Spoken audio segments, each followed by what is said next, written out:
जी नमस्कार, स्वागत है आप सभी का आपके अपने परिवार रिचुअल्स विद्यावतन में। आज हम लोग इस वीडियो में सीटेट के पिछले वर्षों में आए हुए ऐसे प्रश्न देखेंगे जो कॉन्सेप्ट पे आधारित हैं और ज़्यादातर ऐसे प्रश्न हैं जिससे आपको परीक्षा में सहयोग मिलेगा। किस दृष्टि से सहयोग मिलेगा कि आपको बारीक बारीक जगह पे देखना है और कॉन्सेप्ट के आधार पे ऑप्शन चूज करना है, नहीं तो अगर आप थोड़ा भी हड़बड़ी करेंगे तो गलती कर देंगे। इस दृष्टि से क्वेश्चन को सेलेक्ट किया गया है ताकि आपको अपनी गलतियां पहले ही समझ में आ जाए कि हम कहाँ चूक कर रहे हैं। ऐसे क्वेश्चन हैं जिसमें अक्सर स्टूडेंट गलत कर देते हैं। तो चलिए देखते हैं हम लोग। पहला क्वेश्चन है, एक वर्ग की भुजा 4 सेंटीमीटर है, इसे 4 बराबर वर्गों में काटा गया है, प्रत्येक छोटे वर्ग का क्षेत्रफल कितना होगा। अब इसमें जल्दीबाजी में जब 4 सेंटीमीटर है और 4 बराबर भागों में, तो अक्सर क्या करते हैं अभ्यर्थी, 1 सेंटीमीटर मान लेते हैं कि 4 में 4 से भाग दे देंगे, 1 सेंटीमीटर हो जाएगा और 1 सेंटीमीटर वर्ग की भुजा हो गई तो उसका क्षेत्रफल 1 गुणित 1। विकल्प में भी आपको 1 दिया हुआ है, लेकिन ऐसा नहीं होगा। अगर हम मान लेते हैं कि कोई भी वर्ग है, ये आपका वर्ग है, इसमें जब हम डिवाइड करते हैं तो 4 पार्ट में करने का मतलब क्या है, इसको यहां से किया हम तो 2 पार्ट में हो गया और इसको फिर यहां से हम किए तो 2 पार्ट में हो गया। अब ये 4 पार्ट हो गया और ये जो लंबाई है वो 4 सेंटीमीटर है, ये जो लंबाई है वो 4 सेंटीमीटर है पूरा। और हमने जब 2-2 पार्ट में किया है तो ये 2 होगा, ये 2 होगा, ये भी 2 होगा, ये भी 2 होगा। तो इसके सामने ये भी 2, इसके सामने ये भी 2, ये 2, ये 2। इस तरह से ये कितने हो गए, 1 2 3 4। ये 4 सेंटीमीटर भुजा का जो वर्ग है, इसको हम जब 4 भाग में करेंगे तो ऐसे बनेगा। तो एक वर्ग का जो माप हो गया वो 2 सेंटीमीटर हो गया। मतलब वर्ग की भुजा जो हो गई क्या हो गई, 2 सेंटीमीटर हो गई। अब इसका हम क्षेत्रफल निकालेंगे। तो वर्ग का क्षेत्रफल क्या होता है, वर्ग का क्षेत्रफल भुजा गुणते भुजा, भुजा गुणते भुजा, तो भुजा निकल के आ गई 2 सेंटीमीटर, तो 2 दूनी का 4। ये वाला ऑप्शन सही होगा। जल्दीबाजी में कंफ्यूज होकर के 1 सेंटीमीटर स्क्वायर कर देते हैं लोग, जो कि गलत हो जाता है। चलिए आगे देखते हैं। निम्नलिखित में से कौन सा कथन सही नहीं है। यहां भी अक्सर गलती होती है, झटके में देख लेते हैं कौन सा कथन सही है और छांटना क्या है नहीं है, या विकल्प में जाने के बाद जब उनको 3 सही मिलेगा 1 गलत मिलेगा तो कंफ्यूज आएंगे। तो 3-3 सही है, 1 सही मिला तुरंत उसको टिक करके आगे बढ़ जाते हैं। तो हमेशा यह ध्यान दीजिए कि कौन सही नहीं है। और आपको तरीका क्या अपनाना है, अब सही नहीं छांटना है तो कहीं से हम देखना शुरू करेंगे, चाहे ऊपर से नीचे से। अक्सर ऊपर से शुरुआत जब करते हैं आप, सभी अभाज्य संख्याएं विषम संख्याएं हैं, सभी अभाज्य संख्याएं विषम संख्याएं कह रहा है, ऐसा होता है नहीं। 2 क्या है, एक सम संख्या है और सबसे छोटी अभाज्य संख्या है। एक को सम्मिलित नहीं करते, एक न ही अभाज्य है न ही भाज्य है, एक न तो भाज्य है और न तो अभाज्य की श्रेणी में रखा गया है। ये अक्सर लोग क्या कहते हैं कि 2 सबसे छोटी सम अभाज्य संख्या और 1 को झटके में विषम अभाज्य संख्या मान लेते हैं, लेकिन ऐसा नहीं होता है। 2 सबसे छोटी सम अभाज्य होती है और 3 जो होता है सबसे छोटा विषम अभाज्य होता है। अब क्या कह रहा है, सभी अभाज्य संख्याएं विषम संख्याएं हैं। 2 भी तो अभाज्य संख्या है, 2 तो सम है। तो ये क्या हो गया, गलत हो गया। और हमको गलत ही छांटना था तो हम तुरंत इसको टिक कर देंगे, आगे ऑप्शन हमको पढ़ने की जरूरत नहीं है परीक्षा में। यहां हम देख भी लेते हैं, अभाज्य संख्याएं अनंत है, बिल्कुल सही बात है, कोई लिमिट नहीं है क्योंकि आगे हम बढ़ते चले जाएंगे अनंत तक, अभाज्य संख्या अनंत आ जाएंगी। एक अभाज्य संख्या के केवल 2 गुणनखंड होते हैं, बिल्कुल सही है, वह संख्या और 1, ये भी सही बात है। केवल 4 एक अंक की अभाज्य संख्याएं हैं। अब क्या है, केवल 4 अंक, 4 एक अंक की अभाज्य संख्याएं, तो देख लेते हैं 2 3 5 7, ये भी बात सही है। 3 सही निकल गया और एक गलत था, तो इसीलिए हमको क्या छांटना था, हमको नहीं छांटना था, पहला विकल्प हमारा सही हो गया। तो हम जब भी ये ध्यान रखेंगे, हमेशा ऐसे क्वेश्चन को इसलिए सिलेक्ट किया गया कि आपका ध्यान जाए, परीक्षा नजदीक है आपकी, सभी अभाज्य संख्याएं विषम संख्याएं हैं, ये गलत है, हमको गलत ही छांटना था, हम तुरंत सही करके चले निकल लेंगे आगे। आगे देखते हैं। आयशा के पास केवल 5 और 10 के सिक्के हैं, कुल सिक्कों की संख्या 25 और कुल राशि 160 है। 5 और 10 के सिक्कों की संख्या क्रमशः कितनी है? ऐसे प्रश्नों को जब आप बेसिक से जाते हैं तो एक मान करके और 2-2 समीकरण बनाते हैं, उससे ज्यादा कहीं आसान होता है विकल्प चेक कर लेना। विकल्प में देखिए 18, 7, 10, 15 सारे 25 दिए हुए हैं और 2 ही है और दोनों का गुणा करना आसान है। किन नंबरों पर, और नंबर छोटे हैं कि बड़े, इनके ऊपर डिपेंड करता है कि कौन सा अप्रोच हम लगाएंगे।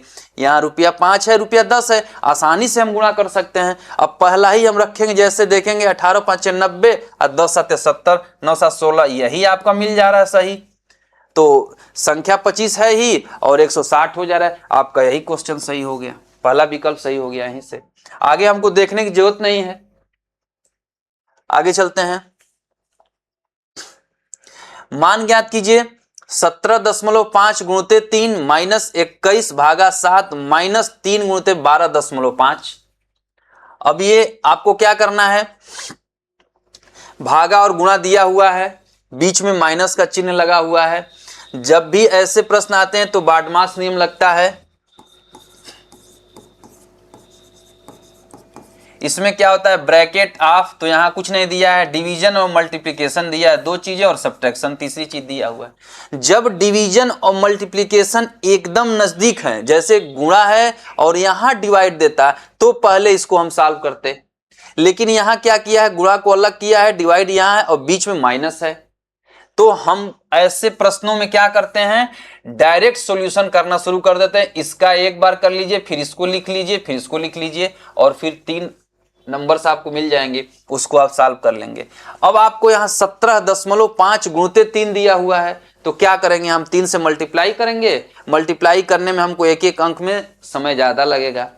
कॉन्सेप्ट हमारा इसमें क्या छिपा हुआ है, 0.5, यहां भी 0.5 है, 0.5 का मतलब आधा होता है, 1/2 होता है। अब 1/2 किसी संख्या में आपको गुणा करना है तो तुरंत उसकी आधी हो जाएगी। तो आप अपने ओरल मौखिक या दिमाग में भी कर सकते हैं।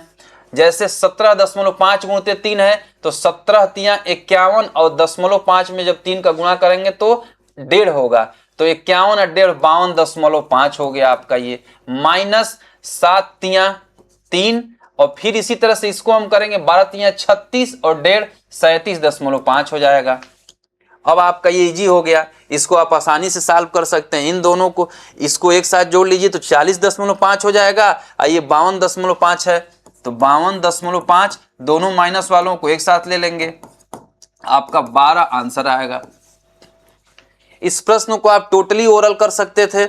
यहां से जैसे आपका 52.5 आया और 7 तिली के 21 माइनस हो रहा है, घटा देते 49.5 आ जाता, फिर इसमें से 37.5 घटाना होता, 12 आ जाता, आंसर कर देते आप। निम्नलिखित में से किसमें लंबाइयों को घटते क्रम में व्यवस्थित किया गया है, घटते क्रम में व्यवस्थित करना। आगे देखिए क्या है, 8500 mm 800 centimetre 8 mm, 80 dm 8 cm और 8 m लिखा हुआ है।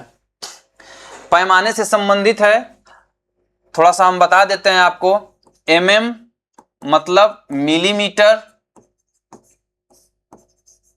Metre, cm centimetre, dm decimetre, और m का मतलब मीटर होता है। ये बढ़ते क्रम में होता है, ये जो पैमाना होता है बढ़ते क्रम में होता है। हर एक दूसरा अगला जो होता है उसका 10 गुना होता जाता है, यानी कि 1 सेंटीमीटर बराबर 10 mm होता है। इसी तरह से 1 डेसीमीटर बराबर 10 cm होता है। इसी तरह से उसके बाद आपका 1 मीटर बराबर 10 डेसीमीटर होता है, ऐसे।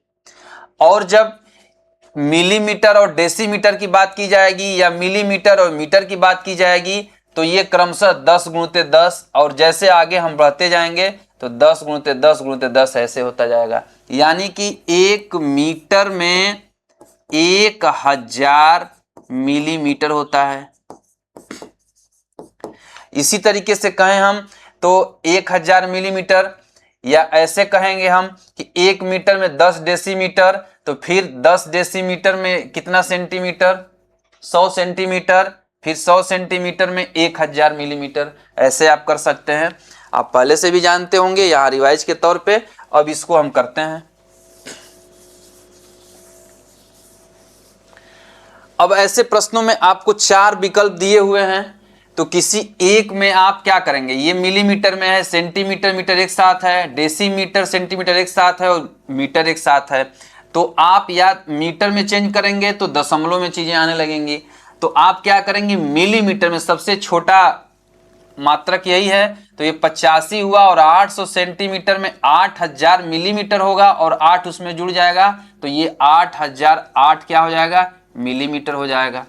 इसी तरह से 880 डेसीमीटर है, तो ये 8000 मिलीमीटर हो जाएगा। 80 में 100 से जब गुणा करेंगे, और 8 सेंटीमीटर है, 8 सेंटीमीटर में 80 मिलीमीटर हो जाएगा, तो ये हो जाएगा 8080 मिलीमीटर। और ये 8 मीटर है, तो आपका हो जाएगा 8000 मिलीमीटर, ये हो जाएगा ऐसे। अब क्या कह रहा है, घटते क्रम में करना है, तो संख्या क्या होनी चाहिए, घटनी चाहिए। अब इसमें आप देखेंगे तो ये 8500 है, दूसरा क्या आ गया 8000, 8000, तीसरा 8080 आ गया, क्रम गड़बड़ हो गया। ये जब यहाँ आता दूसरे नंबर पे तब होता सही, और तीसरा पे, तो पहला गलत हो गया, ये घटते क्रम में नहीं है। इसी तरीके से 85 घटते क्रम में 85 सबसे बड़ा है, तो ये सबसे पहले होना चाहिए, इसमें दूसरे नंबर पे आया, ये भी गलत हो गया। इसमें तीसरे नंबर पे आया, ये भी गलत हो गया। अब चौथा नंबर आपको 3 जब गलत हो गया तो चौथा अपने आप सही होगा। आप एग्जाम में क्या करेंगे, 3 गलत हुआ तो टिक मार के चले जाएंगे। या आप ये भी देख सकते हैं कि इसके हिसाब से कौन हो रहा है, 8500 सबसे पहला है, और ये डेसीमीटर वाला 8080 सेकेंड पे आ गया, और ये तीसरे पे आ गया, और ये यानी यही सही है। आगे देखते हैं। 180 सेमी लंबे तार को आयत के रूप में बनाया गया। यदि आयत की चौड़ाई 30 सेंटीमीटर है तो उसकी लंबाई क्या होगी। 180 सेंटीमीटर लंबे तार को आयत के रूप में बनाया गया। जब भी किसी भी तार से कोई भी आकृति बनाई जाएगी तो वो उसके परिमाप के बराबर होगा। इसमें कभी आपको कंफ्यूजन में नहीं पड़ना है कि क्षेत्रफल के बराबर हो जाएगा। पैमाना से भी देख सकते हैं, सेंटीमीटर, क्षेत्रफल का पैमाना सेंटीमीटर स्क्वायर, वर्ग स्क्वायर, किलोमीटर स्क्वायर होता है, और ये लंबाई का पैमाना है। जब भी लंबे तार से कोई भी आकृति बनेगी उसके परिमाप के बराबर होगी। और परिमाप क्या होता है, किसी भी बंद आकृति के बाहरी भुजाओं का जो होता है माप होता है। अब जैसे आयत की बात कर रहा है, आयत की क्या होती है, आमने सामने की भुजा बराबर होती है। कोई भी तार अगर ऐसे हम ले लिए, कितना है 180 सेंटीमीटर है, तो इसी तार से हम आयत का निर्माण करेंगे। तो ये तार जैसे है, इसको ले करके और इस आकृति को मिलाएंगे तो ये ऐसे आकृति बनेगी इस तरीके से। तो जब इसको हम बनाते हैं तो ये 180 होता है, तो ये भी इसका पूरा जो है चारों तरफ का 180 ही होगा। और ये क्या है, आकृति का परिमाप है, तो परिमाप बराबर क्या होगा, 180 हो जाएगा। अब आयत का परिमाप क्या होता है, ये अगर L है तो ये भी L होगा, ये B है तो ये भी B होगा। 2LB 2L प्लस 2B होता है। आयत की चौड़ाई कितना कह रहा है, आयत का परिमाप हम देख लेते हैं, 2L प्लस B कह लीजिए, या 2L प्लस 2B कह लीजिए ऐसे। अब आपको क्या दिया है, 180 दिया हुआ है, और 2L निकाल नहीं दिया, L नहीं पता है, 2B है, तो ये कितना हो जाएगा, 60 हो जाएगा। इसको घटाएंगे 120 आएगा, 2L बराबर, तो L बराबर 60 आ जाएगा। ये आपका आंसर होगा। अब अगर आपको कॉन्सेप्ट पता है तो जैसे आपको पता चला कि तार को मोड़ के किया है तो ये आयत का परिमाप होगा। आयत का परिमाप क्या होता है, 2 लंबाई और 2 चौड़ाई का योग होता है, यानी लंबाई का दूना और चौड़ाई का दूना। तो दोनों का दूना होता है, तुरंत इसको हम आधा कर देंगे 90 हो जाएगा, और 90 में से 30 घटा देंगे 60 लंबाई हो जाएगी। आप इसको ओरल और सेकेंड के तहत कर सकते हैं। इसमें छोटा सा कॉन्सेप्ट बस यही छुपा था कि जब भी तार से किसी भी आकृति को बनाया जाएगा, चाहे वो वर्ग हो, वृत्त हो, वो उसके परिमाप के बराबर होता है। ये कॉन्सेप्ट इसमें था। एनसीएफ 2005 के अनुसार निम्नलिखित में से कौन सा विषय प्राथमिक विद्यालय गणित पाठ्यक्रम में भाग नहीं है? टेसेलेशन, सममिति, प्रतिरूप, अनुपात। इसमें अनुपात नहीं होता है, ये सही होगा विकल्प। ये आपको सिलेबस और उसके अंतर्गत अगर आप पढ़ाई किए रहेंगे तो जानेंगे। टेसलेशन, सममिति और प्रतिरूप ये सभी मूर्त चीजों से संबंधित है। जैसे आकृति दिखाना, उसके माध्यम से कोई चीज समझाना होता है, तो वो प्राथमिक स्तर पे ऐसे मूर्त चीजों को लेकर के, और जैसे बौद्धिक क्षमता बढ़ती है, उच्च प्राथमिक में बच्चे जाते हैं तो उनको अमूर्त चीजों से, मेनली संख्याओं के, तो अनुपात क्या होता है? संख्याओं से संबंधित है, अमूर्त चीज है, तो ये नहीं है, प्राथमिक में ये नहीं है। अब प्रश्न है कि मैं एक 2 अंक की संख्या हूं, दहाई और इकाई के अंक क्रमागत अभाज्य संख्याएं हैं। क्रमागत अभाज्य अंकों का योग 3 और 4 दोनों का गुणज है, यानी कि 12 से कटने वाला होगा। संख्या है, अंकों का योग 3 और 4 से, तो इसमें आप कोई भी ले सकते हैं। सबसे आसान तो यही दिख रहा है कि अंकों का योग 3 और 4 12 से कटने वाला है, तो 7 5 12, 3 2 5 5 3 8 1 3, पहला ही सही होगा, सब गलत है।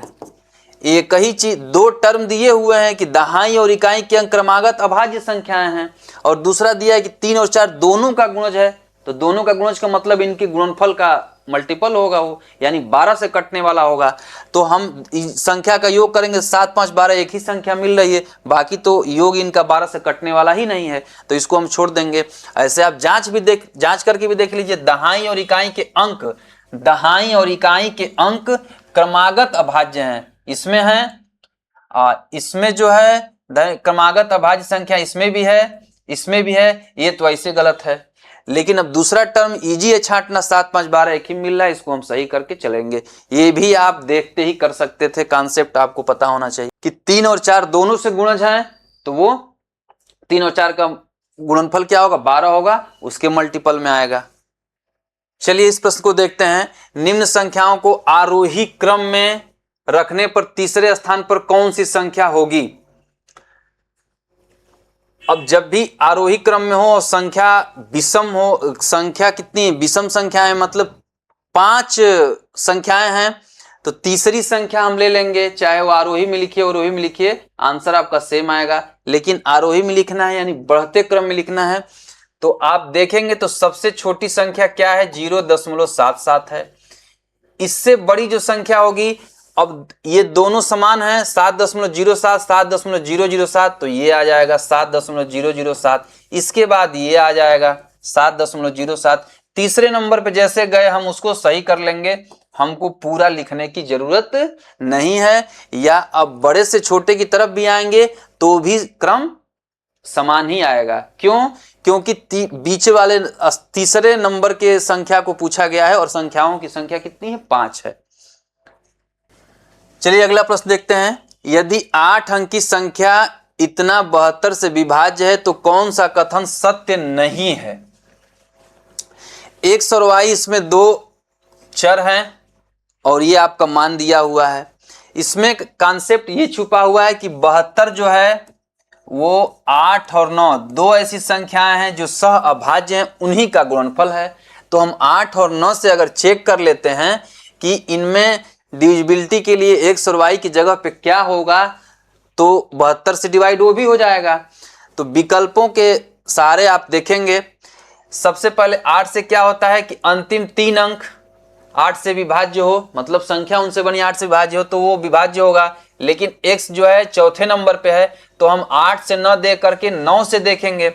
अब 9 से विभाज्यता का क्या नियम होता है कि दी हुई संख्या के अंकों का योग अगर 9 से डिविजिबल है तो पूरी संख्या 9 से डिविजिबल होगी।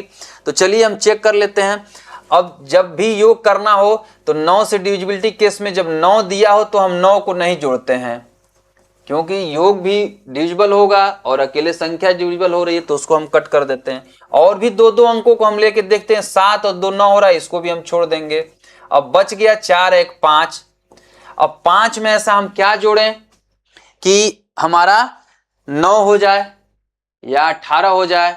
इस तरीके से अंकों का योग 9 18 तक जा सकता है, उसके ऊपर तो जाएगा नहीं क्योंकि अधिकतम अंक 9 ही होता है। तो 9 9 18, तो 5 दिया हुआ है। अब हम ये देख लेंगे कि विकल्पों में कौन सही हो रहा है, कौन नहीं छांटना है आपको। तो अगर एक भी विकल्प ऐसा मिल जाता है जो मानक पूरा नहीं करता है तो हम उसको छांट लेंगे, वही हमारा आंसर हो जाएगा। 3 1 4 हम करते हैं तो 5 4 9, यानी ये विकल्प हो सकता है। 8 5 13 और 5 18 9 दूनी 18, ये भी हो सकता है। 4 4 8 और 5 13 13 9 से विभाज्य नहीं है, ये विकल्प नहीं है और यही विकल्प हमारा सही हो जाएगा। क्योंकि अगर 4 और 4 रखेंगे तो ये संख्या 9 से विभाज्य नहीं होगी, और जब 9 से नहीं होगी तो 72 से भी नहीं होगी, ये हमारा सही हो जाएगा।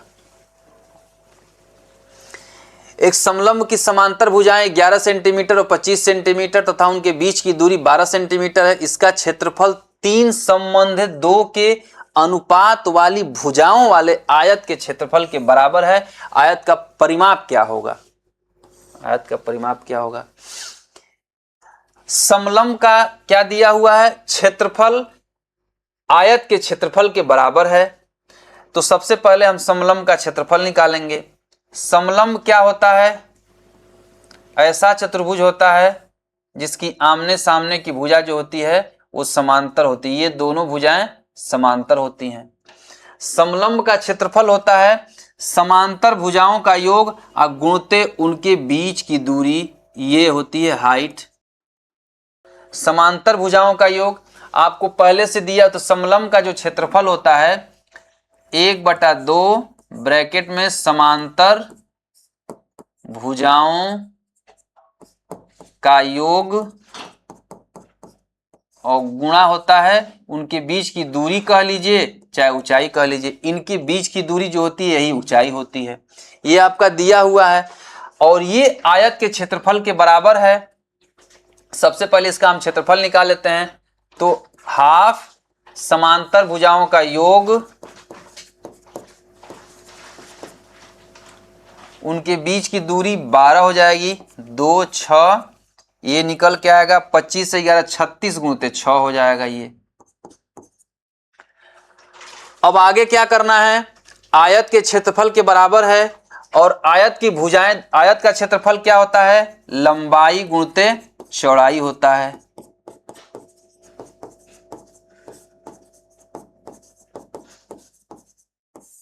ये आपको याद होने चाहिए, इसमें बहुत कंसेप्ट नहीं होता है, सीधा फार्मूला याद रखना होता है जिससे कि आप सॉल्व कर सके प्रश्नों को। लंबाई गुणते चौड़ाई। अब क्या करें? इसका क्षेत्रफल 3 संबंधित 2 के अनुपात वाली भुजाएं, यानी लंबाई 3x हो गया और चौड़ाई 2x हो गया। यहां से हम x निकालेंगे क्योंकि हमको आयत का परिमाप निकालना है, तो आयत की भुजा भी निकालनी होगी हमको। तो 3 गुणते 6, यहां से क्या करेंगे? 3x गुणते 2x बराबर। अब ये जो क्षेत्रफल आएगा ये समलंब के क्षेत्रफल के बराबर है, तो 36 गुणते 6 कर देंगे इसको हम। यहां से निकल के 3 दूनी का 6x स्क्वायर बराबर 36 गुणते 6, 6x स्क्वायर बराबर 36 गुणते 6। इस 6 से ये 6 कैंसिल, x बराबर 36 का वर्गमूल जब निकालेंगे 6 आ जाएगा। अब x बराबर 6 आ गया तो भुजाएं 3x और 2x हमने किया था, तो 3x बराबर 18 हो जाएगा और 2x बराबर 12 हो जाएगा। परिमाप क्या होता है? आयत का परिमाप जो होता है 2 ब्रैकेट में लंबाई प्लस चौड़ाई होता है आयत का परिमाप। तो 3 2 5x कर लीजिए, यहां से भी आप कर सकते हैं 5x का दूना 10x हो जाएगा क्योंकि भुजाएं ये 3 2 5x हो जाएंगी और गुणते 2 10x, तो आपका कितना आ जाएगा? ये 60 आ जाएगा। या यहां से आप जोड़ के दूना करेंगे तो 18 12 30 गुणते 2 बराबर 60 सेंटीमीटर में होगा। ये माप सेंटीमीटर में दिया हुआ है, ये सेंटीमीटर स्क्वायर होता है। ऐसे। इसमें मूल कॉन्सेप्ट ये था कि क्षेत्रफल जब उसका बराबर होगा तो पहले का क्षेत्रफल निकाल के दूसरे के बराबर करेंगे, और उससे आप क्या करेंगे, 3x और 2x अनुपात दिया हुआ है। आयत का परिमाप, 3 फार्मूला इस प्रश्न में छुपा हुआ है। समलंब का क्षेत्रफल, आयत का क्षेत्रफल और आयत का परिमाप। एक समवृत्तीय बेलन के वक्र पृष्ठ का क्षेत्रफल इतना सेंटीमीटर स्क्वायर है, आधार की परिधि 110 सेंटीमीटर है, उसका आयतन मीटर क्यूब में निकालना है। बेलन का वक्र पृष्ठ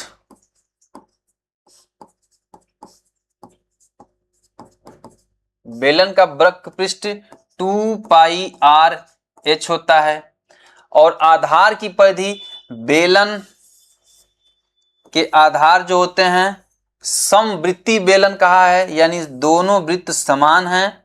ये ऐसे दोनों वृत्त होते हैं, इसके आधार, एक ये वृत्त, इसी के ऊपर ये कोई बोतल हो गया, इस तरह की चीजें जो होती हैं बेलन होती हैं, या आप गैस सिलेंडर समझ सकते हैं वो भी बेलन होता है। तो ये वृत्त हो गया और ये वृत्त हो गया। आधार की परिधि मतलब वृत्त की परिधि की बात कर रहा है, और वक्र पृष्ठ का जो क्षेत्रफल होता है, ये वाला हिस्सा जो गोल ऐसे है आधार के ऊपर, वो वाला हिस्सा होता है। जैसे अगर हम कोई आयत ले लें, इस आयत को एक साइड पकड़ के और मोड़ के अगर ऐसे चिपका दें तो वो गोल रूप बेलन के आकार में हो जाता है, और आधार दोनों का क्या होता है, वृत्त के तरह होता है। तो बेलन का वक्र पृष्ठ जो होता है 2 पाई आर एच होता है, बराबर 4400 सेंटीमीटर स्क्वायर दिया हुआ है, और आधार की परिधि यानी वृत्त की परिधि जो होती है, आधार क्या है इसका, वृत्त है, समवृत्तीय बेलन की बात कर रहा है। वृत्त की परिधि जो होती है वही आधार की परिधि होगी, बराबर आधार की परिधि और बराबर 2 पाई आर 110 सेंटीमीटर दिया हुआ है। अब आपको निकालना क्या है, बेलन का आयतन निकालना है। बेलन का आयतन जो होता है पाई आर स्क्वायर एच होता है। ये आपको दिया क्या है, 2 पाई आर एच दिया हुआ है और 2 पाई आर दिया हुआ है। अगर हम पाई आर स्क्वायर एच यहां दिया हुआ है, और यहां से आर निकाल करके, यहां दो चर दिए हुए आर और एच, यहां से हम आर निकाल नहीं सकते। आर हम निकाल सकते हैं यहां से, क्योंकि पाई की वैल्यू यहां 22/7 दी हुई है, तो 110 है, 2 पाई आर बराबर, यहां से हम आर निकाल सकते हैं। तो यहां से आर जब हम निकालेंगे तो 110/2 पाई हो जाएगा, और इस आर को अगर हम 2 पाई आर एच में से पाई आर एच सिर्फ अगर कर लेते हैं तो पाई आर एच बराबर हो जाएगा 4400/2। ये दो अगर इधर कर देंगे तो पाई आर एच निकल कितना आ गया, और आर यहां निकल के चला आया। हमको निकालना क्या है, पाई आर स्क्वायर एच निकालना है। तो पाई आर एच यानी इतना में अगर इतने का गुणा हम कर दें तो ये चीज निकल के चला आएगा। तो पाई आर स्क्वायर एच बराबर 4400/2 गुणते 110/2 पाई। अब क्या होगा, 2 से ये 2200, और ध्यान दीजिएगा अगर यहाँ पाई है तो पाई की वैल्यू 22/7 रखना है, तो इसको हम कैंसिल करके यहाँ 22 कर सकते हैं, और ऊपर चला जाएगा क्या, 7 हो जाएगा ऐसे। अब इस 22 से हम अगर इसको कर दें तो ये कितना आ जाएगा, 100 आ जाएगा। और इस 2 से हम क्या कर सकते हैं, इस 100 को हम कट कर सकते हैं, या इसको हम कर लेंगे 55। अब जब गुणा करेंगे तो 55 गुणते 700 आ जाएगा। इसको कर लेते हैं गुणा हम, 0 0 7 5 35, 7 5 35, 3 38 हो जाएगा। इतना सेंटीमीटर स्क्वायर हो जाएगा। आपको निकालना किसमें, मीटर क्यूब में निकालना है। तो इसको हम क्या करेंगे, 100 से गुणते 100 से और गुणते 100 से, मीटर क्यूब में निकालने का ये आयतन है, क्यूब हो जाएगा। अब यहां एक चीज आपको समझना होगा कि जब भी इस तरह के पैमाने होते हैं, जैसे कि 1 मीटर में 100 सेंटीमीटर होता है, लेकिन 1 मीटर क्यूब की जब बात आती है तो ये 100 गुणित 100 गुणित 100 लिखा जाता है। तो इसी तरीके से हमको सेंटीमीटर क्यूब को जब मीटर क्यूब में बदलना था तो हमने क्या किया, इससे गुणा किया नीचे, तो 100 कट के ये 0 कटेगा, और 1 2 3 4 4 अंक बाईं तरफ, हम 3 ही अंक हैं तो एक शून्य भी ले लेंगे और दशमलव लगा देंगे, इतना मीटर क्यूब हो जाएगा। आपका कौन सा विकल्प सही है? तीसरा विकल्प सही है। ये ऐसे बेलन का वक्र पृष्ठ, उसके आधार की परिधि, वहां से हमने क्या किया, बेलन का आयतन निकाला, पैमाना अलग अलग है, सेंटीमीटर क्यूब में आयतन आएगा, मीटर क्यूब में चेंज करना, ये कॉन्सेप्ट है इसका कि हमेशा इसी तरीके से 1 मीटर में जब 100 सेंटीमीटर होता है तो मीटर क्यूब में इतना सेंटीमीटर क्यूब होगा। तो अब इसको अगर डिवाइड करके मीटर क्यूब में चेंज करना है सेंटीमीटर को, तो इतना से हम डिवाइड कर देंगे। इसी तरह से एरिया के केस में 1 मीटर में अगर, तो 1 मीटर स्क्वायर में क्या हो जाएगा, 100 गुणित 100 सेंटीमीटर हो जाएगा। इसी तरह से घात बढ़ता जाएगा, तो हम ये करते चलेंगे। आगे देखते हैं, यदि a बराबर -2x² + 12, x b बराबर इतना, c बराबर इतना, d बराबर इतना, तो a + b + c - d में x² और x के गुणांकों का योग क्या है। गुणांक जैसा कि शब्द से है गुणा का अंक, मतलब x² में गुणा का अंक क्या है, कौन सा ऐसा अंक जिससे गुणा किया गया है, तो आपको दिख रहा है कि -2x है। इसी तरह से x के में क्या है, 12x है, लेकिन ये 4 संख्याओं में दिया है और हमको क्या निकालना है, दोनों के गुणांकों का योग निकालना है। तो क्या हम सबको जोड़ेंगे?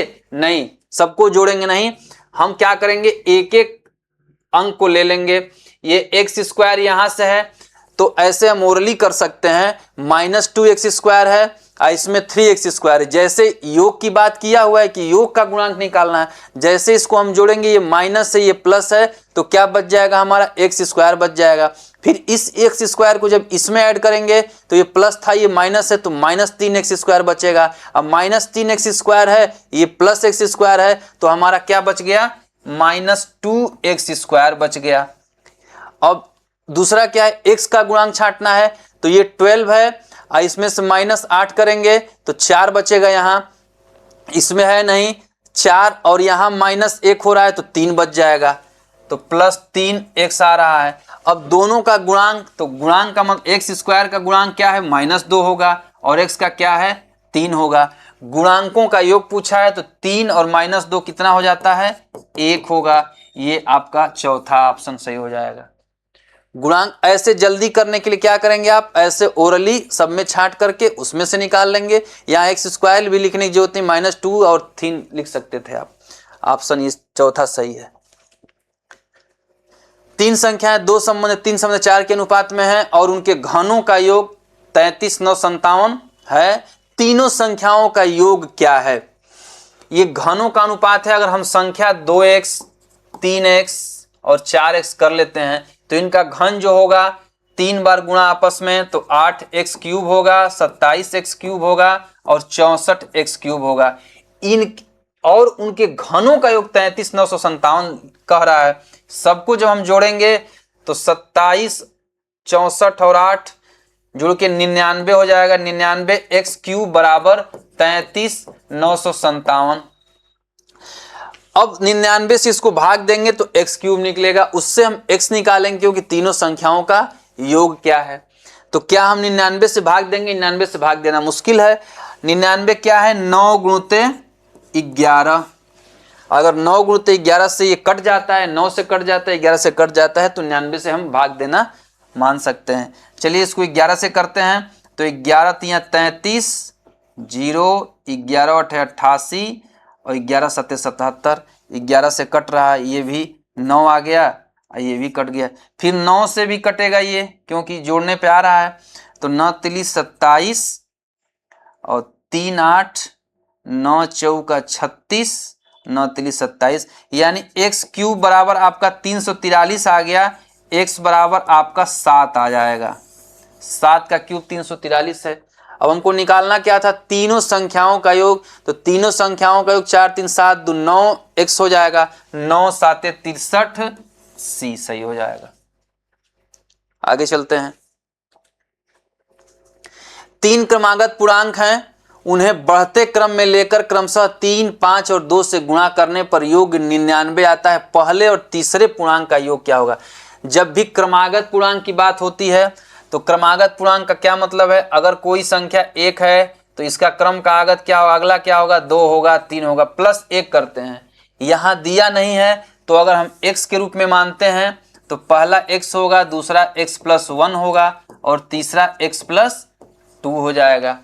अब क्या करें, लेकर क्रमशः 3, 5 और 2 का गुणा करते हैं। 3, 5 और 2 का गुणा कर देंगे और इनका योग जो है 99 आता है। तो 3x + 5x + 5 जब इसमें गुणा करेंगे तो प्लस 2 का गुणा करेंगे तो 2x + 4 आएगा। ये 99 के बराबर है। x वाले टर्म को एक साथ जोड़ते हैं।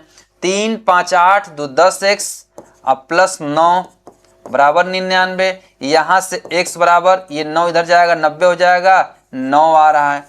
जब x बराबर 9 आ गया तो पहले और तीसरे पूर्णांक का योग कर रहा है। पहला और तीसरा पूर्णांक कितना है, 2x + 2 होगा।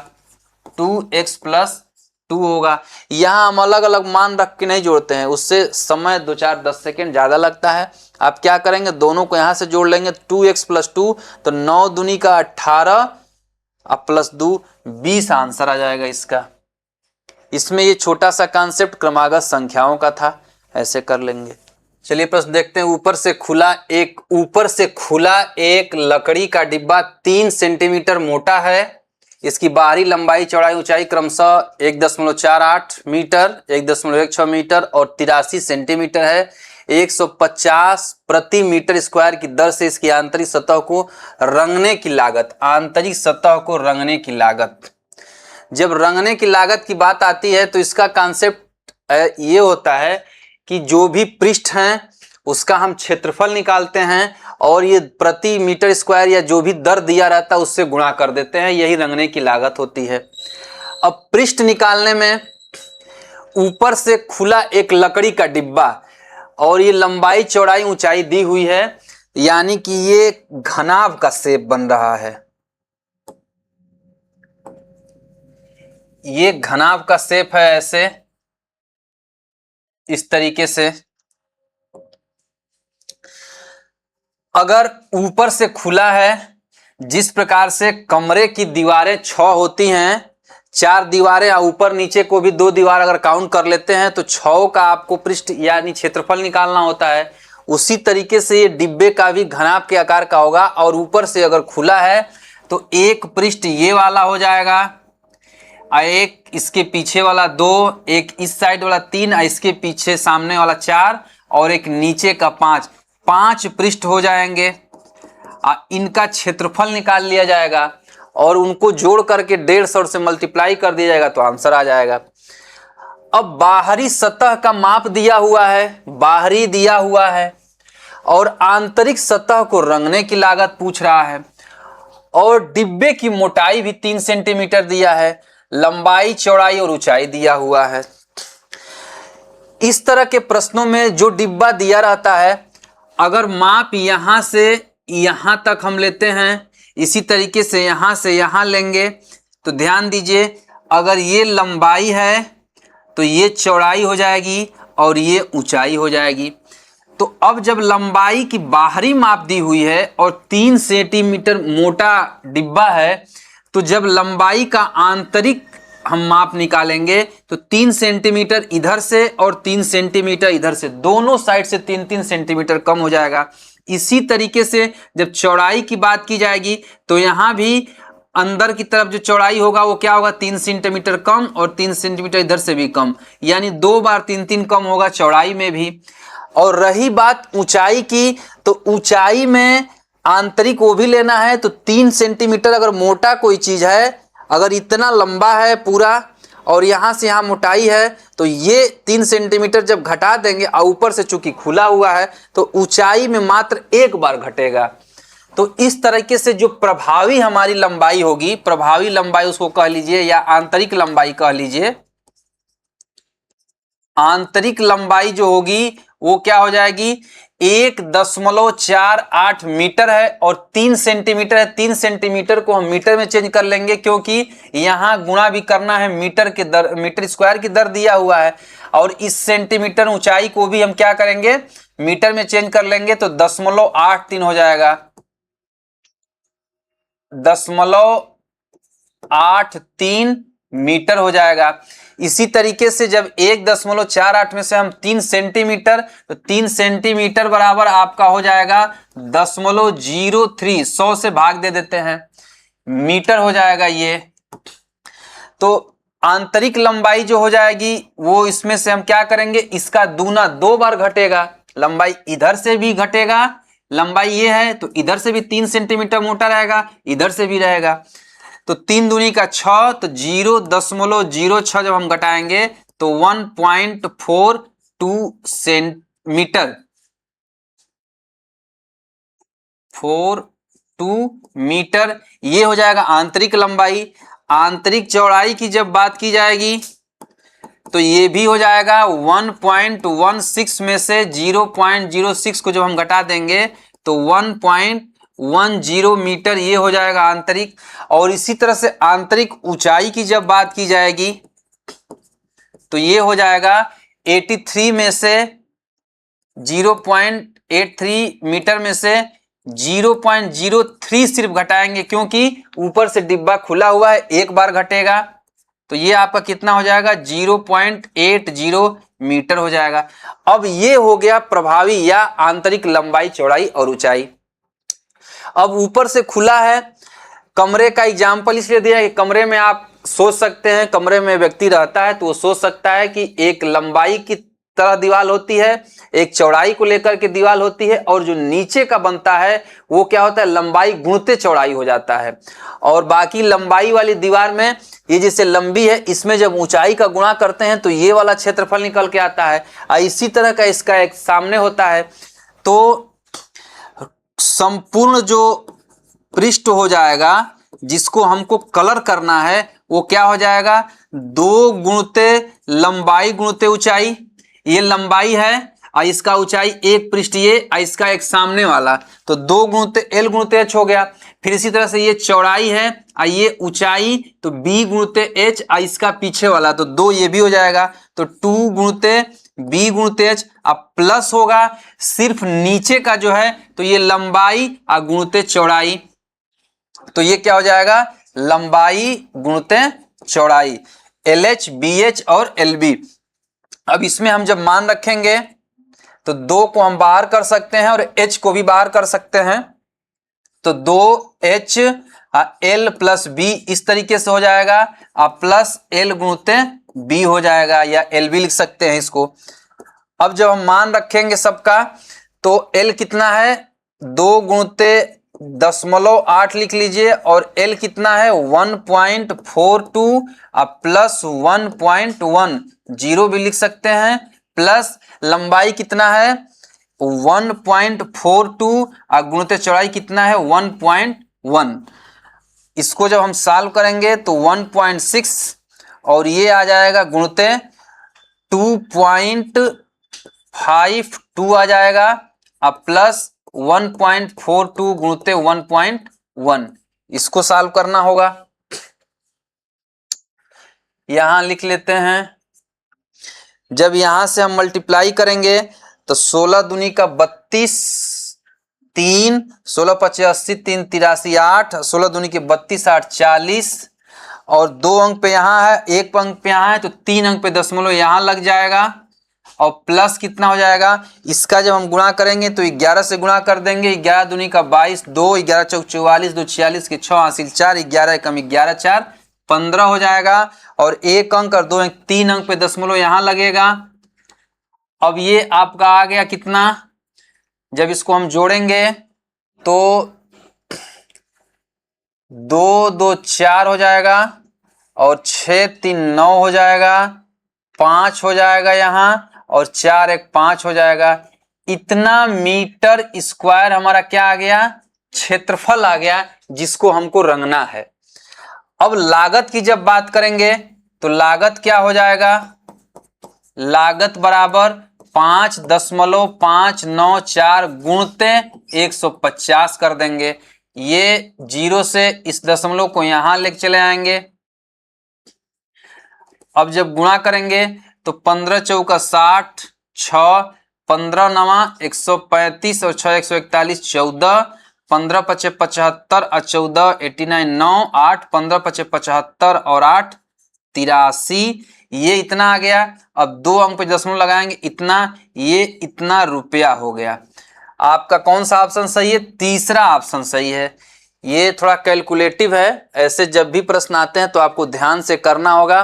कॉन्सेप्ट इसमें मूल क्या है कि बाहरी सतह दिया हुआ है, अगर बाहरी रंगाई करनी होती तो आप माइनस नहीं करते, मोटाई को माइनस नहीं करते 2 बार। और अगर आंतरिक दिया है तो मोटाई को किसमें माइनस करेंगे और किसमें नहीं करेंगे, ये ध्यान देना होगा। ऊपरी सतह खुला हुआ है, अगर ऊपरी सतह भी देता तो वहां भी हम 2 बार माइनस कर लेते हैं, वो खोल करके रंग देगा। अब भाषा जो प्रश्न की कभी भी चेंज कर सकता है। बोला कि डिब्बा खोल करके उसको ऊपर की परत को रंगा जाता है, फिर डिब्बे को बंद कर दिया जाता है, तो कितना होगा, तो वो क्या हो जाता, अब 2 बार वहां भी ऊंचाई में भी 2 बार कम कर देते। तो कॉन्सेप्ट आपको क्लियर होना चाहिए कि बाहरी माप दिया हुआ है, अंदर रंगाई दी हुई है, तो दोनों साइड से, लंबाई में भी और चौड़ाई में भी, दोनों साइड से मोटाई कम होता है। और ऊंचाई में इसलिए एक बार कम हुआ क्योंकि ऊपर से खुला था। कभी आपको ये दे दिया कि फर्श नहीं रंगना है, सिर्फ ऊपर का रंगना है, तो भी एक ही बार घटेगा। अगर दोनों पृष्ठ को रंगना होता तो वहां भी 2 बार घटाते। ये रहा आपका आंसर। अगला प्रश्न देखते हैं। 2 संपूरक कोण 2.3 के अनुपात में है, कोण ज्ञात कीजिए। यह प्रश्न किस प्रकार की सोच को दर्शाता है। कोण ज्ञात करना है। देखते हैं विकल्प। उच्च स्तरीय सोच दी गई जानकारी से आकृति का निर्माण। आकृति का निर्माण करने की बात तो नहीं कह रहा है, तो इसमें गलत हो जाएगा ये। निम्न स्तरीय सोच जानकारी को याद करना, यहां कोण ज्ञात करने की बात कर रहा है। और 2 संपूरक कोण, संपूरक कोण की जानकारी भी होना चाहिए कि संपूरक कोण क्या होता है, और उसके बाद आपको हल करना है, ये भी नहीं हो सकता। निम्न स्तरीय सोच ठोस परिस्थिति में जानकारी का उपयोग, ये भी नहीं होगा। सिर्फ जानकारी की बात क्या है, निम्न स्तरीय सोच की बात कर रहा है। उच्च स्तरीय सोच जानकारी की व्याख्या, विश्लेषण और उपयोग, ये सबसे सटीक आंसर है। क्यों? क्योंकि संपूरक कोण की जानकारी होनी चाहिए कि संपूरक कोण क्या होता है, पता होना चाहिए। उसके बाद जो है उसका विश्लेषण करने के बाद, क्योंकि 2 संबंध 3 के अनुपात में दिया है, हम क्या करते हैं, सवाल को तार्किक से लगाएंगे और उपयोग करके क्या करेंगे, इसका हम सॉल्यूशन निकाल देंगे। तो ये सबसे ज्यादा उचित आंसर आपका यही है। उच्च स्तरीय सोच जानकारी की व्याख्या, विश्लेषण और उपयोग, तीनों चीजें। क्योंकि सिर्फ जानकारी तो ये हो जाएगी कि संपूरक कोण ये होता है, जो कि इसमें नहीं होगा, क्योंकि आपको कोण भी निकालना है, उस जानकारी का उपयोग भी करना है, विश्लेषण भी करना है। चलिए इस प्रश्न को देखते हैं। यदि 0.001 प्लस 1.01 प्लस 1.001 माइनस 1.03 गुणते 0.1 प्लस 1.11 भागा 0.1 प्लस x बराबर 1.4 इंटू 1/10 टू द पावर -1। दशमलव के कॉन्सेप्ट पे बहुत ही अच्छा प्रश्न है, आपको ध्यान से करना होगा। जब भी ब्रैकेट दिया है तो सबसे पहले ब्रैकेट को हम सॉल्व कर लेंगे। ऐसे प्रश्नों में अगर आप पेन पेपर पे कर रहे हैं तो तुरंत क्या करेंगे, आप इसको यहीं सॉल्व करके लिख लेंगे, इसको यहीं सॉल्व करके लिख लेंगे, इससे आपको जल्दी होती है। तो ये गुणा के रूप में है, तो एक से इसको गुणा करेंगे तो ये यही वैल्यू आ जाएगी। लेकिन ये जो दशमलव इसमें था, अब यहां भी दशमलव है, तो ये दशमलव हट करके कहां चला जाएगा, यहां चला जाएगा। 3 अंक पे दशमलव लग जाएगा, 2 इसका और 1 इसका। इस तरीके से फिर यहां डिवाइड किया गया है, तो डिवाइड में क्या करते हैं, भाजक में जितना अंक पे दशमलव रहता है, भागफल में भी, भाजक में भी उतना हम क्या करते हैं, हटा देते हैं। 1 अंक पे है तो 1 अंक क्या करेंगे, दाहिने ले जाएंगे। तो ये जो भाग देने के बाद आएगा 11.1 आएगा, क्योंकि 1 से भाग देने पर वही आएगा। इधर आपको देखना होगा कि 1/10 के ऊपर -1 है, तो -1 घात जब भी रहती है माइनस में तो हम क्या करते हैं, भिन्न को पलट देते हैं और घात को पॉजिटिव कर देते हैं। 1/10 पलट कर 10 होगा और 10 का घात 1 10 ही होता है, और 1.4 में जब गुणा करेंगे तो ये कितना बन जाएगा, 14 बन जाएगा। अब इनको हम क्या करेंगे, ये माइनस है और ये प्लस है, सारे प्लस को अगर हम एक साथ कर लेते हैं और माइनस को उधर लेके चले जाएंगे तो 0.001 और 1.001। इसमें ध्यान रखा, हमेशा जोड़ और घटाने में दशमलव को एक सीध में रखते हैं, और 1.001 है और यहाँ 11 है तो 11.100 लिखना चाहें लिख सकते हैं। तो ये हो जाएगा 1 1 2 और ये 1 हो जाएगा, फिर 1 हो जाएगा और ये 3 हो जाएगा, एक 13.112 और इसको हम लेके चले जाएंगे इधर। पूरा जब भी आप सॉल्व करेंगे आपको बहुत समय लगेगा, इस तरह से आप ध्यान दें कि कैसे जल्दी करेंगे। 0.103 ये राइट में हो जाएगा, RHS हो रहा है ये, और ये LHS हो रहा है। अब इसके बाद 14.103 ये हो जाएगा, और इतना प्लस x बराबर 14.103 हो रहा है, तो x बराबर हो जाएगा 14.103 और माइनस करना है 13.112 को, 13.112 तो 3 में से 2 गया 1, 10 में से 1 गया 9, और फिर यहाँ 10 में से 1 गया 9, और इधर क्या बचेगा 0, 3 में से 2 गया 1 होगा यहाँ। आंसर आपका 0.991। बहुत ही अच्छा प्रश्न था। इसमें कॉन्सेप्ट यही देखना था कि जब भी गुणा करेंगे तो दशमलव को कहाँ लगाएंगे, भाग देंगे तो दशमलव कहाँ लगाएंगे, और घात भी यहाँ पलटना है। जल्दीबाजी में क्या होता है कि आप गलत कर देते हैं, जहां प्लस करना है वहां माइनस कर देंगे। दशमलव एक भी अंक अगर इधर उधर हुआ तो आपका सवाल गलत हो जाता है। आगे देखते हैं, यदि 3 ब्रैकेट में ये दिया हुआ है ऐसे, तो इतने का मान यहां डिवाइड दिया 7x - 5 11x - 9 का मान ज्ञात करना है। तो इसको हम सॉल्व कर लेते हैं। तो 3 5 तिया 15x - 7 तिली का 21 माइनस 8 चौका 32x माइनस माइनस प्लस 13 चौका 52 बराबर आपका कितना है, 9 दूनी 18x माइनस 22 माइनस 17। अब ऐसे प्रश्नों में जब 15x माइनस 32x दिया है तो माइनस 17x बचेगा इधर, और इधर 21 52 माइनस 21 है प्लस 52 है, तो कितना बचेगा, प्लस 31 बचेगा। इसमें से हम घटा देंगे और इधर क्या आपका बचेगा 18x और माइनस ये 39 बचेगा। अब जब 17x को इधर ले जाएंगे या 18x को इधर ले आएंगे तो कितना हो जाएगा, माइनस 17x और माइनस 18x और माइनस 39 और ये भी माइनस 31 हो जाएगा। ये हो जाएगा 35x और ये हो जाएगा 70। माइनस माइनस कैंसिल, x बराबर आपका 2 आ गया। अब निकालना क्या है, 7x माइनस 5, तो 7x माइनस 5 7 दूनी का 14 माइनस 5 9 आ जाएगा, और 11x माइनस 9 है तो 11 दूनी का 22 में से 9 गया 13 आ जाएगा। आंसर आपका क्या हो जाएगा, 9/13, चौथा ऑप्शन सही हो जाएगा। इसमें आपको गुणा करना था लेकिन ध्यान से माइनस और प्लस का। यदि कणी में 1058 गुणित कणी में 648 बराबर 18x, तो x का मान क्या होगा, देख लेते हैं। 1058 गुणित 648 बराबर 18x।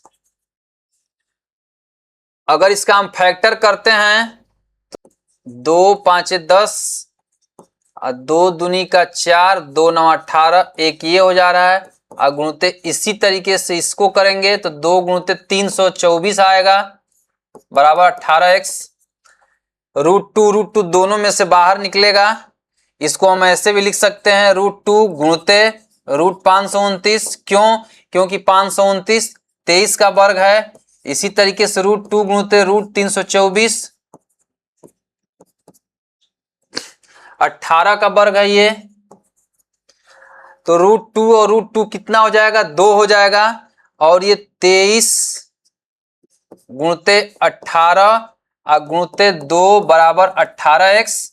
18 से 18 कैंसिल, x बराबर 23 दूनी का 46। ये आपका आंसर हो जाएगा चौथा। इसमें बस यही ट्रिक थी, 2 को आप बाहर कर लेने से वर्ग बन रहा था।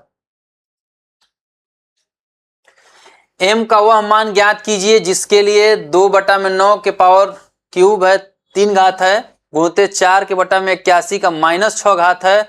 और ये 2/9 आपको तीनों साइड दिख रहा है, यानी कि घातों की अगर तुलना कर ली जाएगी तो आंसर आ जाएगा। करते हैं 2/9 3 गुणते 4 को हम 2 की पावर 2 लिख सकते हैं और 81 को 9 की पावर 2 लिख सकते हैं और -6 है। जब इसको हम सॉल्व करेंगे तो ये बाहर जाएगा, 2/9 के ऊपर 3 घात गुणते 2/9, दोनों ऊपर नीचे दोनों 2 घात है और ये -6 है। जब घात के ऊपर घात है तो गुणा हो जाएगा, -12 हो जाएगा, बराबर में 2/9 की पावर 2m-1 है। यहां भी वही हो जाएगा। परीक्षा में जब भी आपको करना हो तो आप शॉर्ट में क्या करते हैं, इसको तुरंत यहां से देख लेंगे कि 2/9 ये भी है, 2/9 ये भी है और स्क्वायर है, घात के ऊपर घात तो गुणा हो जाएगा, तो ये -12 हो जाएगा। और जब आधार समान रहता है 2/9 2/9 तो घातों को आपस में जोड़ दिया जाता है। इधर भी 2/9 हो तो आपको यहीं से मिल जाएगा कि 3 - 12 बराबर 2m-1। आपको सिर्फ ये सॉल्व करना है, ये कहीं लिखने की जरूरत नहीं, यहीं से आपको देख लेना है। तो ये 2m-1 बराबर -9 हो रहा है, तो 2m बराबर ये +1 जाएगा तो ये -8 हो जाएगा। यहां से m बराबर आपका -4 आ रहा है, ये आपका आंसर हो जाएगा, पहला विकल्प सही हो जाएगा। ऐसे अब यहां घात अगर माइनस दिया हुआ है तो इसको आप पलटने की कोई जरूरत नहीं है, क्योंकि आप पलटेंगे तो फिर से आपको पलटना पड़ेगा।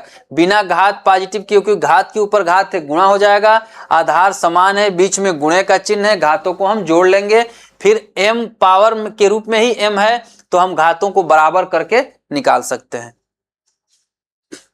अगला प्रश्न है x बराबर 597 गुणित 10 पर 22 प्लस 73.5 गुणित 10 पर 21 है। जब x को 6.0435 गुणित 10 की पावर m के मानक रूप में लिखा जाए तो m क्या है।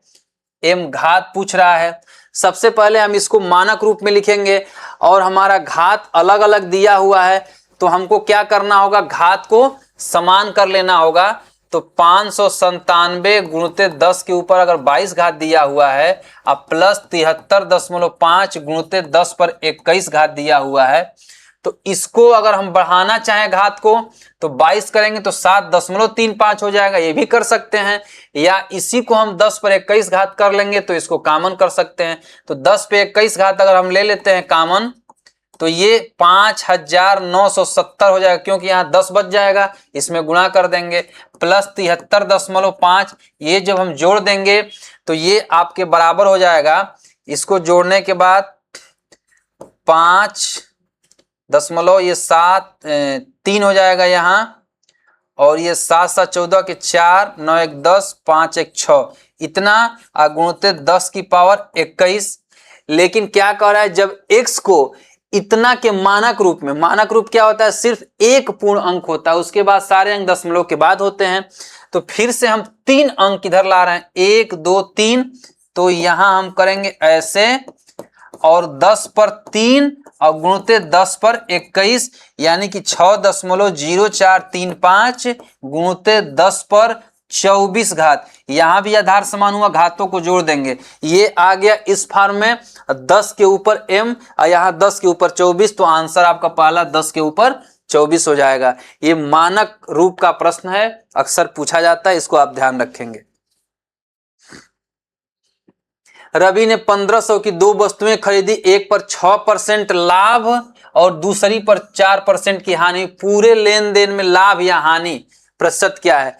आपको दिख रहा है कि 6% का लाभ है जब उसने खरीदी, दोनों सेम में है, एक पर लाभ और दूसरे पे हानि हो रहा है। लाभ 6% और हानि 4%, दोनों का अंतर 2% होगा। और क्या होगा? लाभ ज्यादा है तो लाभ हो जाएगा। ये आंसर सीधा सही हो जाएगा ये, क्योंकि दोनों वस्तुओं का क्रय मूल्य समान है। जब क्रय मूल्य समान होता है तो ज्यादा लाभ हो या ज्यादा हानि क्या हो रहा है ये देख लेंगे हम, और कितना परसेंट एकदम दिया हुआ सीधा सीधा, इसमें कुछ नहीं करना है। एक्स वह कोण है जो अपने पूरक के बराबर है, और y वह कोण है जो अपने समपूरक के बराबर है। 2x + 3y का मान। इसमें पूरक कोण समपूरक कोण का कॉन्सेप्ट छुपा हुआ है। पूरक कोण क्या होते हैं? जब दो कोणों का योग 90 होता है। और समपूरक कोण क्या होते हैं? जब दो कोणों का योग 180 होता है। जब दोनों आपस में बराबर हैं तो जो पूरक होगा वो भी 45-45 होगा, और जो समपूरक होगा वो 90 डिग्री होगा। ये 45 डिग्री, ये 90 डिग्री। अब 2x निकालना है। x वह कोण जो पूरक है तो x बराबर 45 हो गया, और y वह कोण जो अपने समपूरक के बराबर, तो y बराबर 90 हो गया। 2x करना है तो ये 90 हो जाएगा, और 3y करना नतली 27 270 हो जाएगा। दोनों को जोड़ देंगे 360 डिग्री, आंसर निकल के चला आएगा। आपका कौन सा ऑप्शन? पहला ऑप्शन सही है। आगे देखते हैं। 22 सेंटीमीटर और 28 सेंटीमीटर माप वाली दो कागज की शीट ली गई है। प्रत्येक को बेलन के रूप में लपेटा गया है। एक की ऊंचाई 22 सेंटीमीटर और दूसरे की 28 सेंटीमीटर है। उनके आयतनों का अंतर सेंटीमीटर क्यूब में क्या होगा? मान लेते हैं कि एक शीट है ये, इसकी लंबाई 28 है और ये जो चौड़ाई है वो 22 है। इस तरह की दो शीटें हैं, इनको मोड़ा जा रहा है। जब इनको मोड़ा जाएगा तो एक बार अगर 22 ऐसे ऊंचाई लिया जाएगा तो इस तरीके से जब मोड़ा जाएगा तो एक वृत्ताकार रूप लेने में ऐसे जब मोड़ा जाएगा तो ऊंचाई जब 22 लेंगे तो हमारा 28 क्या हो जाएगा? वृत्त का 2πr हो जाएगा। पहले भी बताया जा चुका है, 28 हो जाएगा। और यहां से h1 जो हो जाएगा वो 22 हो जाएगा। दूसरे रूप में क्या करना होगा उसी शीट को? जब हम 28 को ऐसे लेकर के ऊंचाई 28 कर देंगे तो हमारा क्या होगा? 22 जो होगा 2πr1 हो जाए, r2 हो जाएगा 22। 2πr2 बराबर क्या हो जाएगा? 22 हो जाएगा। और h2 बराबर क्या हो जाएगा? 28 हो जाएगा। और बेलन का आयतन जो होता है वो होता है πr²h। अब पहली बार हम क्या करेंगे? R1 हमको अगर निकालना होगा तो 2πr1 बराबर अगर 28 है तो R1 बराबर 28/2π हो जाएगा। R2 बराबर क्या हो जाएगा? 2πr2 बराबर अगर 22 है तो 22/2π कर देंगे, ये R2 हो जाएगा।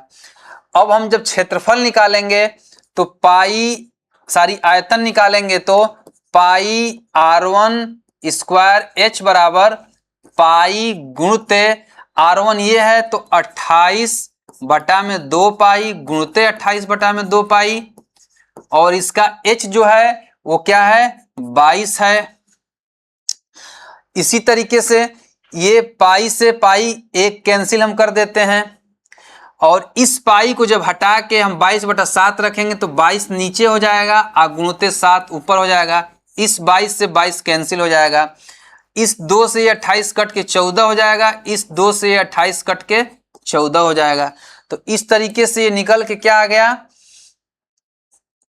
14×14×7। और जब πr2² करेंगे, h2 कर लीजिए, h1 कर लीजिए, तो पाई गुणते R2 कितना है? 22/2π है। 22/2π गुणते 22/2π। और h2 कितना है? 28 है। जब इसको हम करेंगे कट तो ये पाई इससे कट हो जाएगा। इस 2 से ये 11 बार में, इस 2 से ये 11 बार में कट कर लीजिए। इस पाई को जब हम हटाएंगे तो 22/7 जब रखते हैं तो 22 यहाँ हो जाएगा और 7 यहाँ हो जाएगा। इस 11 से 22 2 बार में, और इस 2 से 28 तो 14 हो जाएगा। ये निकल के आ जाएगा 11 गुणित 14 गुणित 7। अंतर निकालना है इनका। तो अंतर जब निकालेंगे हम तो यहाँ दोनों का अंतर जब देख रहे हैं तो इसमें से इसको हम जब घटाएंगे तो 14 गुणित 7 हमारा दोनों में मिल रहा है। 14 गुणित 7 इसमें भी है, 14 गुणित 7 इसमें भी है। हम कॉमन कर लेंगे और इसमें बच गया एक 14 और इसमें बच गया एक 11। तो 14 माइनस 11 ये आपका आ रहा है। तो 14 7 98 गुणित 3 हो जाएगा। 300 में से 6 घटाएंगे 294 आपका आंसर आ जाएगा। ऐसे इसमें ये कॉन्सेप्ट मूल रूप से ये छिपा हुआ है कि जब हम इसके परितः घुमाते हैं, ऊंचाई अगर इसको लेंगे तो 2 पाई आर ये हो जाएगा, और जब ऊंचाई इसको लेंगे तो 2 पाई आर। ये गोल एक बार ऐसे घूमेगा, ये पूरा ऐसे गोल बन जाता है और एक बार ऐसे गोल बन जाता है। इसी को ध्यान देते हैं। आगे देखते हैं। 5024 सेंटीमीटर लंबाई के तार से एक वर्ग और एक वृत्त बनाया गया। वर्ग के क्षेत्रफल और वृत्त के क्षेत्रफल का अनुपात क्या है? जब भी तार से वर्ग बनाया जाएगा तो वर्ग का परिमाप जो होगा वो तार की लंबाई के बराबर होगा। जैसे अगर ये लंबा हम तार ले लें, ऐसे हम जब हमको वर्ग बनाना होगा तो कहीं ऐसे ये बनेगा, ये ऐसे आएगा और ये ऐसे आएगा। इसी तरीके से जब फिर लंबाई का तार लेते हैं, जब सर्कल बनाते हैं ऐसे बनता है, तो ये ऐसे चला जाता है तार और ये ऐसे तार चला जाता है। इसका कॉन्सेप्ट ये है कि वर्ग का परिमाप इस लंबाई के बराबर होगा और वृत्त का परिमाप भी इस लंबाई के बराबर होगा। तो वर्ग का क्षेत्रफल और वृत्त का क्षेत्रफल निकालना है। वर्ग का परिमाप क्या होता है? 4 गुणित भुजा होता है, बराबर दिया हुआ है 524। तो वर्ग का जो क्षेत्रफल हो जाएगा वो भुजा गुणित भुजा होता है। तो 5024 बटा में 4 गुणित 5024 बटा में 4, ये आपका क्या निकल के आ गया? वर्ग का क्षेत्रफल निकल के चला आया। वृत्त का परिमाप क्या होता है? 2 पाई आर। 2 पाई आर बराबर कितना होगा? 50 48 ऐसे। तो यहां से आर क्या निकल के चला आएगा? आपका 50 48 बटा में 2 पाई आ जाएगा। और सर ये 50 24 है, 50 24 50 24, ये 50 24 है। 50 24 बटा में 2 पाई गुणित 50 24 बटा में 2 पाई, गुणित पाई करेंगे हम। 1 पाई से 1 पाई यहां कैंसिल हो जाता है। अब हमको जब अनुपात निकालना है वर्ग और वृत्त का, तो वर्ग का क्षेत्रफल जो है 50 24 गुणित 50 24 बटा में 4 गुणित 4, और इसके बटा में जब इसको लिखेंगे तो नीचे वाला हिस्सा ऊपर चला जाएगा। तो ऊपर 2 पाई गुणित 2 बचेगा और नीचे क्या हो जाएगा? 50 24 गुणित 50 24, ये इससे कट जाएगा। ये 2 दूनी का 4 इससे कट गया, बच गया कितना? पाई बटा में 4। यानी कि वर्ग और वृत्त के क्षेत्रफल का अनुपात जो होगा पाई बटा में 4, दूसरा ऑप्शन सही होगा।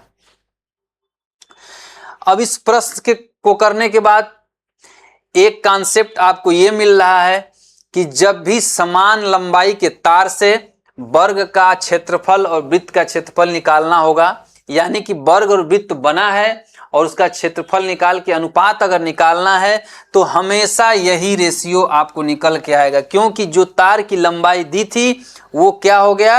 अंत में कट गया।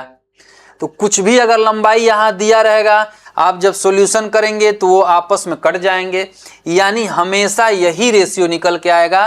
तो आप इसको याद कर सकते हैं, समान लंबाई के तार से अगर वर्ग और वृत्त का निर्माण किया जाता है तो उनके क्षेत्रफलों का अनुपात वर्ग और वृत्त के क्रम में, यानी कि वर्ग और वृत्त का क्षेत्रफल का अनुपात पाई बटा 4 होगा। लेकिन अगर वृत्त और वर्ग कह दिया तो इसी को उल्टा करके हम 4 बटा पाई कर देंगे। यानी पाई वृत्त के टर्म में होता है, तो जब वृत्त नीचे रहेगा तो पाई ऊपर आएगा, उल्टा क्रम में, ये हमेशा ध्यान रखना होगा। समान लंबाई के तार से वर्ग और वृत्त बनाए जाने पर उनके क्षेत्रफलों का अनुपात वर्ग और वृत्त के क्रम में π/4 और वृत्त और वर्ग के क्रम में 4/π होगा। वर्ग की प्रत्येक भुजा को 25 सेंटीमीटर बढ़ाने पर क्षेत्रफल में कितनी वृद्धि होगी? वर्ग के केस में ये होता है 2, अगर इसको हम x मानते हैं, x% वृद्धि, तो 2x प्लस एक्स स्क्वायर बटा में 100% की वृद्धि होती है। जहां भी स्क्वायर वाले फार्मूले रहेंगे, जहां वर्ग करके क्षेत्रफल निकालना होगा और x% की वृद्धि हो रही है भुजा में, तो क्षेत्रफल में वृद्धि 2x प्लस एक्स स्क्वायर बटा में 100 होता है। इसको जब हम रखेंगे x जो वृद्धि का प्रतिशत है, तो 25 गुणित 2 प्लस 25 का वर्ग 625 होता है बटा में 100%, मतलब 25 दूनी 50 और ये 6.2 56.25%, ये आंसर होगा। इसको बेसिक से भी कर लेते हैं। अगर हम जब भी प्रतिशत की बात की है तो हम 100 पे कर सकते हैं, 10 पे कर सकते हैं, 1 पे कर सकते हैं। अगर हम 10 पे ही करते हैं तो 10 अगर भुजा लेते हैं और उसको 25 सेंटीमीटर बढ़ाते हैं तो 10 का 25% 2.5 होता है, तो 12.25 आएगा। और ये भुजा ऐसे यहाँ से क्षेत्रफल निकालेंगे तो ये 100 हो जाएगा, और ये आपका करने के बाद 156.25 आता है। आप करके चेक कर सकते हैं, 1225 का ये वर्ग है, तो 100 हो गया और ये आ गया।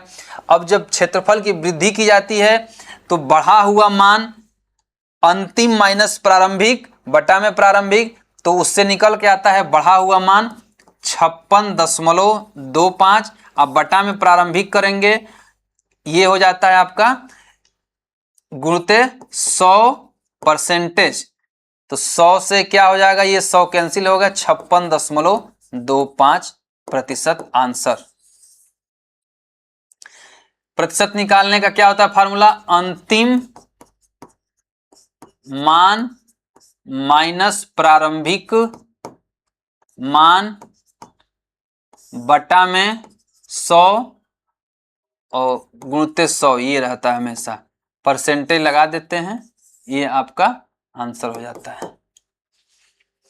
आगे देखते हैं। 22 सेंटीमीटर गुणित 8 सेंटीमीटर का आयताकार कागज 8 सेंटीमीटर ऊंचाई का बेलन बनाने के लिए बिना ओवरलैप के मोड़ा और चिपकाया जाता है। बने बेलन का आयतन कितना है? कागज का माप कितना है? 22 और 8, और फिर से यहाँ ऊंचाई दे दिया 8, यानी कि जब ऊंचाई 8 दे दिया तो इस माप से दूसरा माप क्या हो जाए? इस पूरे माप में दूसरा एक ऊंचाई हो गया, तो दूसरा क्या हो जाएगा?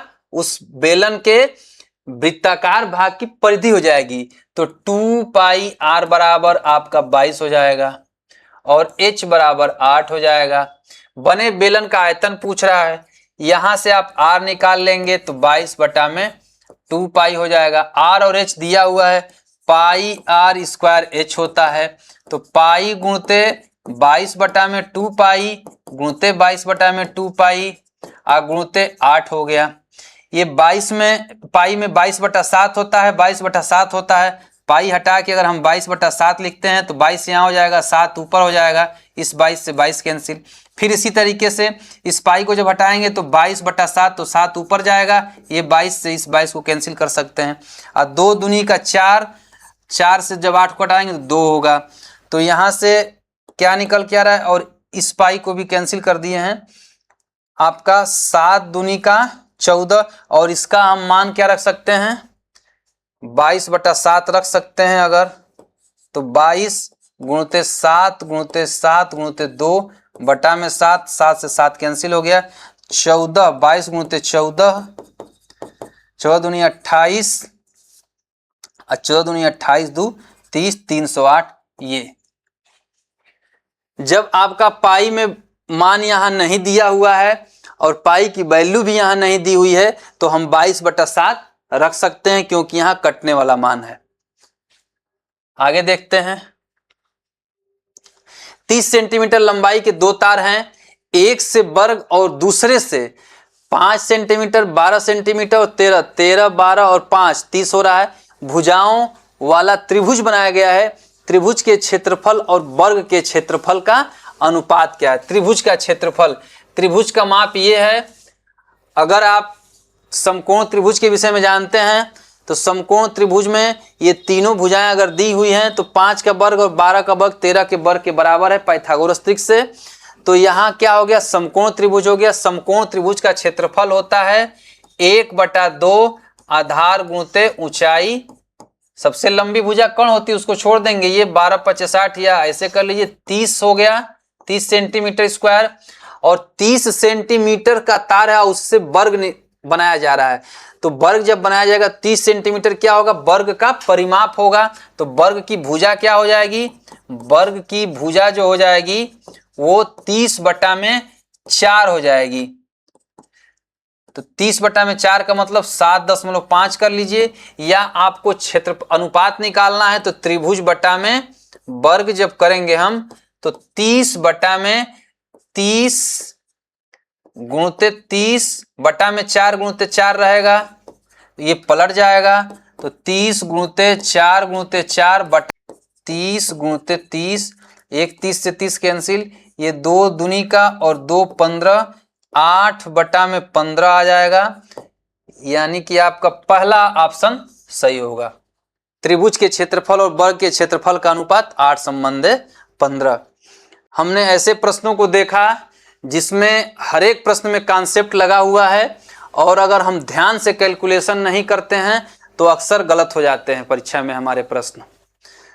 चलिए अब अगली वीडियो में मिलते हैं नए प्रश्नों के साथ। जय मां सरस्वती।